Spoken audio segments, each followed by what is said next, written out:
Hi, நான் அபி. நான் ஒரு எம்ப்ரியானிஸ்ட். லாஸ்ட் 8 இயர்ஸாக ஐவிஎஃப் ஃபீல்டில் ஒர்க் பண்ணுறேன். இந்த பேஜில் ஃபர்டிலிட்டி, ஐவிஎஃப் பற்றின சிம்பிளான இன்ஃபர்மேஷன்ஸை ஷேர் பண்ண போகிறேன். இன்றைக்கி நிறைய பேர் கேட்குற ஒரு கொஷின், 30 வயசுக்கு மேலே ஃபர்டிலிட்டி குறையுமா? இதுக்கு சிம்பிளாக ஒரு ஆன்சர் சொல்லணும்னா எஸ். ஃபர்டிலிட்டி 30 வயசுக்கு மேலே கிராஜுவலாக குறைய தான் செய்யும். அதுக்காக 30 வயசு ஆன உடனேவே நம்மளால் கன்சீவ் ஆக முடியாது அப்படின்றது அர்த்தம் கிடையாது. இங்கே ஒரு பொண்ணோட உடம்பும் வித்தியாசமானது. இங்கே ஏஜ் ரொம்ப முக்கியமே தவிர ஏஜ் மட்டுமே முக்கியம் கிடையாது. ஒரு பொண்ணுக்கு அவங்களோட 20வது வயசில் ஃபர்டிலிட்டி ரேட் ரொம்ப ஹையராக இருக்கும். காரணம், அந்த கருமுட்டையோட வளர்ச்சி. அந்த டைமில் கருமுட்டையோட குவாலிட்டி அண்ட் குவான்டிட்டி ரெண்டுமே சூப்பர்பாக இருக்கும். அதனால் ப்ரெக்னென்சி சான்சஸும் ரொம்பவே ஹையராக இருக்கும் நேச்சுரலி. 30 வயசில் என்ன சேஞ்சஸ் நடக்கும் அப்படின்னா, இந்த கருமுட்டையோட குவாலிட்டி அண்ட் குவான்டிட்டி கொஞ்சம் கொஞ்சமாக குறைய ஆரம்பிக்கும். அங்கே ஆட்டோமேட்டிக்காக ப்ரெக்னென்சி சான்சஸும் கொஞ்சம் கம்மியாக ஆரம்பிக்கும். பாடியில் நடக்கிற சேஞ்சஸை பற்றின அவேர்னஸ் தான் இந்த இடத்துல வேணும். 35 வயசுக்கு மேலே இந்த டிக்ளைன் ஆகிற ரேட் ரேப்பிடாக இருக்கும், அதாவது அதிகமாக இருக்கும். அப்போது இந்த கருமுட்டையோட குவாலிட்டி நம்ம எதிர்பார்க்குற அளவுக்கு பெஸ்ட்டாக இருக்குமான்னு தெரியாது. அந்த இடத்துல ப்ரெக்னென்சியோட காம்ப்ளிகேஷன்ஸும் ரிஸ்க்கும் இன்க்ரீஸ் ஆகலாம். ஸோ 35 வயசுன்றது டெட்லைன் கிடையாது. இது நம்ம மெடிக்கல் மைல்ஸ்டோன் மாதிரி. இந்த இடம் வரைக்கும் நம்ம லெத்தாஜிக்காக இருந்துடக்கூடாது.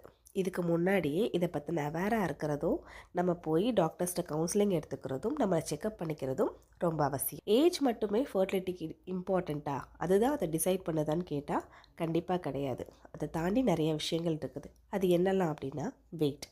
ஒருத்தரோட வெயிட், பிசிஓஎஸ், தைராய்டு இஷ்யூ, அவங்களுடைய smoking, alcoholic habit, stress factor, இது எல்லாத்தையுமே தாண்டி அவங்களோட மேல் பார்ட்னருடைய ஃபேக்டர், இது எல்லாமே ஒருத்தர் கன்சீவ் ஆகிறதுக்கு இம்பார்ட்டண்ட்டான விஷயந்தான்.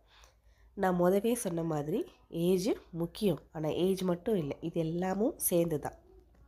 ஒரு ஐவிஎஃப் ஸ்பெஷலிஸ்ட்டை எப்போ பார்க்கணும், நம்ம ஏன் டாக்டரை பார்க்கணும் அப்படின்னா, 35 வயசு வரைக்கும் நான் ப்ராப்பராக ட்ரை பண்ணி எனக்கு கிடைக்கல, கன்சீவ் ஆகலைன்ற பட்சத்தில் கண்டிப்பாக நம்ம ஒரு ஐவிஎஃப் ஸ்பெஷலிஸ்ட்டை பார்க்கணும். அகெயின் இங்கே 35 வயசு வரைக்கும் 30 வயசு வரைக்கும் வெயிட் பண்ணுன்றது அவசியம் கிடையாது. நம்மளை பற்றின செல்ஃப் அவேர்னஸ் நமக்கு வேணும். நமக்கு இர்ரெகுலர் பீரியட்ஸ் இருக்குது, நம்ம ஓவர் வெயிட்டாக இருக்கோம், நமக்கு தைராய்டு இஷ்யூ இருக்குது, வேறு எதுவும் நமக்கு ப்ராப்ளம் இருக்குது அப்படின்னா நீங்கள் கண்டிப்பாக சீக்கிரமாகவே ஒரு நல்ல கைனக்கையோ ஃபர்டிலிட்டி ஸ்பெஷலிஸ்ட்டையோ கண்டிப்பாக விசிட் பண்ணி உங்களை நீங்களே செல்ஃப் எவாலுவேட் பண்ணிக்கிறது நல்லது. 30 அப்படின்றது லேட் கிடையாது, ஆனால் இன்ஃபார்ம்டாக இருக்கிறது ரொம்பவே important. Early planning and awareness better decisions கொடுக்கும். ஃபர்டிலிட்டி செக்கப் செய்கிறது தேவையான டைமில் ஹெல்ப் பண்ணும். பாடி, மைண்ட், லைஃப் ஸ்டைல்ஸை கேர் பண்ணுங்கள். இது ஃபர்டிலிட்டிக்கு ரொம்பவே ஹெல்ப் பண்ணும். ரிமெம்பர், இங்கே பயப்பட வேண்டியது அவசியம் கிடையாது. அவேர்னஸோடு இருக்கிறது தான் ரொம்ப முக்கியம். ஹெல்த்தி லைஃப் ஸ்டைல் எப்போவுமே நமக்கு ஹெல்ப் பண்ணும். டைம்லி பிளானிங் ரொம்ப யூஸ்ஃபுல்லாக இருக்கும். Knowledge gives choice but fear doesn't. Fertility talks with Abhi, simplifying fertility and IVF. One talk at a time. Follow for more fertility awareness content. Thank you.